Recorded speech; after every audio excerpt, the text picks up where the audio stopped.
Assalamualaikum warahmatullahi wabarakatuh. Nama saya Noviana Indah Kusumaningrum, NIM 111820087. Saya akan menjelaskan tentang pengertian kalimat, jenis-jenis kalimat, dan kalimat efektif. Kalimat, pengertian kalimat. Kalimat menurut Gorz-Krafft yaitu suatu bagian dari ujaran yang didahului dan diikuti oleh kesenyapan, sedang intonasinya menunjukkan bagian ujaran itu sudah lengkap. Pengertian kalimat menurut Krida Laksana yaitu satuan bahasa yang secara relatif berdiri sendiri, mempunyai pola intonasi final dan secara aktual dan potensial terdiri dari klausa. Lalu ada pengertian kalimat menurut Darjo Widodo yaitu kalimat ialah bagian terkecil dari suatu ujaran atau teks atau wacana yang mengungkapkan pikiran yang utuh secara ketatabahasaan.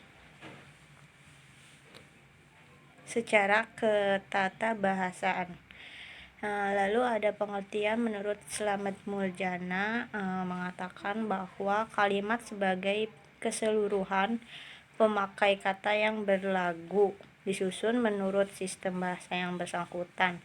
Mungkin yang dipakai hanya satu kata, mungkin lebih. Jadi kalimat itu adalah satuan bahasa berupa kata atau rangkaian kata yang dapat berdiri sendiri dan menyatakan makna yang lengkap. Selain itu memiliki intonasi final. Kalimat tanya atau kalimat interrogatif ini adalah kalimat yang berfungsi untuk mencari tahu tentang suatu informasi atau jawaban dari respon lawan bicara. Ciri-ciri dari kalimat ini diantaranya pertama, berisi pertanyaan, lalu yang kedua, tanggapannya berupa jawaban, lalu yang ketiga, dalam ragam tulis, kalimat ini diakhiri tanda baca tanya. Contohnya, bagaimana keadaan kamu sekarang, atau kapan kamu akan menyelesaikan pekerjaan rumah, seperti itu. Lalu yang ketiga ada kalimat perintah atau kalimat imperatif. Kalimat perintah ini adalah kalimat yang berfungsi memberikan perintah untuk melakukan sesuatu.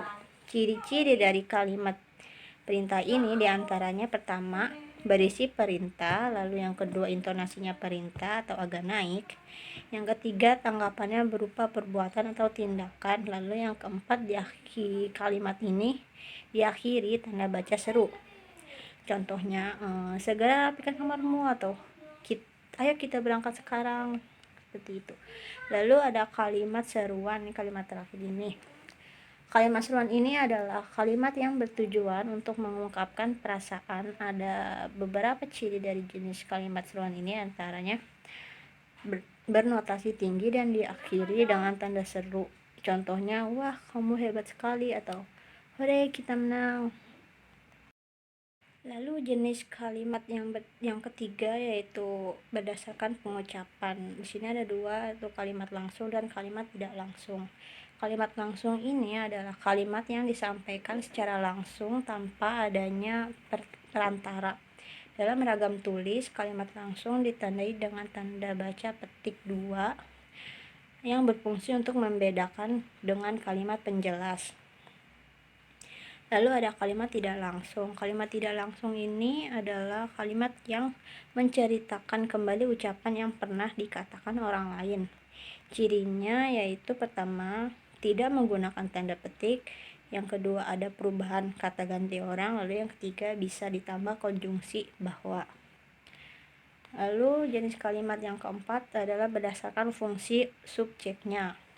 Ada kalimat aktif, kalimat pasif. Kalimat aktif ini adalah kalimat yang unsur subjeknya melakukan tindakan. Cirinya yaitu memiliki imbuhan me atau ber dan memiliki pola kalimat SPO atau SPOK. Lalu yang terakhir kalimat pasif. Kalimat pasif ini adalah kalimat yang unsur subjeknya diberikan suatu tindakan atau pekerjaan. Imbuhan yang biasanya terdapat dalam kalimat ini yaitu di, terkean atau terkan. Jenis kalimat ini diikuti oleh kata depan oleh. Nah, itulah jenis-jenis kalimat. Lalu yang terakhir ini ada kalimat efektif. Kalimat efektif adalah suatu bahasa atau kalimat yang secara tepat harus mewakili gagasan atau perasaan penulis dan harus pula dimengerti oleh pembaca sebagaimana yang dimaksudkan oleh penulis. Jadi, kalimat efektif merupakan kalimat yang harus tepat sasaran dalam penyampaian dan pemberian bagi pembacanya. Untuk bisa menghasilkan komunikasi yang efektif, kita harus memperhatikan latar belakang lawan bicara dan mengetahui latar belakang pembaca jika melalui tulisan. Di antaranya yang pertama ada latar belakang sosial, yang kedua latar belakang pendidikan, dan yang ketiga latar belakang lingkungan, terakhir yang keempat latar belakang adat istiadat dan sebagainya. Sekian dari saya, kurang lebihnya mohon maaf. Wassalamualaikum warahmatullahi wabarakatuh.